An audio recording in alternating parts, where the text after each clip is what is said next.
jërë ngeen jëf borom soppi baadu day bëgg a sàppi yéen kay ñu xëyandool yu ca bari xëy na ñu xamal ne moom Abdoulaye Wade li muy fexe wéet na ca l'observateur nañu ci xëtam mu njëkk kii di Abdoulaye Wade mi defoon ab déclaration bërki démb ca Versailles ga ca France doon sàkku ci nit ñi ñu bañ a woote ji boycotté woote présidentielle 2019 yi saboté yi fii loolee wéet na ca moom Abdoulaye Wade ndax amul kenn ci candidat yi fara ci ku jëg politique gi ku am yéene ànd ak moom ci loolee Macky Sall ak Madické Niang ak Ousmane Sonko démb campagne nañu bu noppi meeting ba sottal yi ñu yàbbi ci yëf yi professeur Issa Sall bu PUR moo ca wax te la mu ca wax moo di élection présidentielle 2019 yi war a am ñaar fukki fan ak ñeent ci weeru février kudul yàlla sunu borom mënul tee mu am ci réew mi libération la ci xëta mu njëkk candidat bu PUR bi di professeur Issa Sall yamul foofee dem na ca bay xamal Abdoulaye Wade àdduna nee na moom professeur Issa Sall candidat bu sérieux la maanaam doxul ci ay caaxaan Le Quotidien nañu mag def njekk xam Abdoulaye Wade wéet na lool ci pexe yi mu nas jëm ci saboté élection présidentielle yi kenn faru ko ci pexe yooyee kenn nit àndu ci ak moom ñi ñu dégg ñu wax ci bokk na ci Mamadou Diop Decroix mi ne bàyyi élection yi ak Macky Sall kese du xalaat loolee weesuwul xaru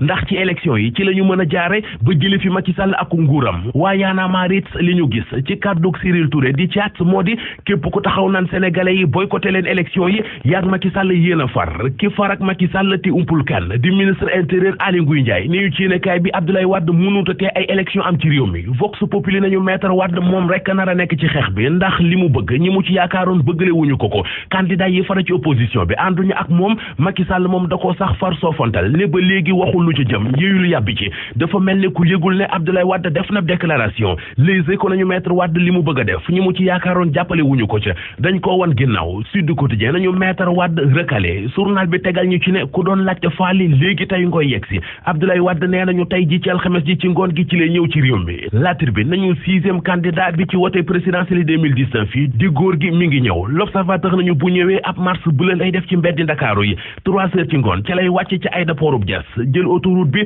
wàcc Diamniadio ak Bargny jël avenue Maurice Gueye romb Mbao Diamaguène Sicap Mbao Tivaouane Diacksao Thiaroye Gare ak Thiaroye Géej taxaw buntu Pikine jóge fa yéeg pont émergence bi teere ji ca permanence su Parti démocratique Sénégal ca WDN ga fa la nar a dajee ak militangam source a nañu du yomb de ndax ministre intérieur Aly Ngouille Ndiaye wala bokk Diack Ba wax Ndiaye jël na ay matuwaayam yu rëy benn ca moo di ngir bañ Abdoulaye Wade amub gyrophare tax na benn motard ak benn auto escorte lañu ko jox yéenekaay bi dañu telloolee sax bu ñu moytul Abdoulaye Wade fa la leen koy tegal ne ku xam Abdoulaye Wade xam ne da koy gedd source a nañu tey it ci matuwaay yi ñu jël bokk na ci ne danañu tere lu mat juróomi nit di daje ngir ne dañuy teeru Abdoulaye Wade boole kook gendarme yu légion gendarmerie bu Dakar ak bu Kees ñoom la ñu booleeg GMI yi ak waa GIGN ngir ñu saytu kaaraange gi enquête yéenekaay dañu gaañ yi dañoo mel ne dañoo yëgoo seen taxawaay ci plan yi Abdoulaye Wade teg ngir saboter élection yi ñoom ñëpp ko wan ginnaaw Mamadou Diop Decroix wan na kanam Idrissa Seck te du moom rek yëral xët mu njëkku la Sénégal ginnaaw Mamadou Lamine Diallo ak Abdoul Mbaye Mamadou Diop Decroix Petit Gueye ak Hélène Tine dem nañu ànd jeeg Idrissa Seck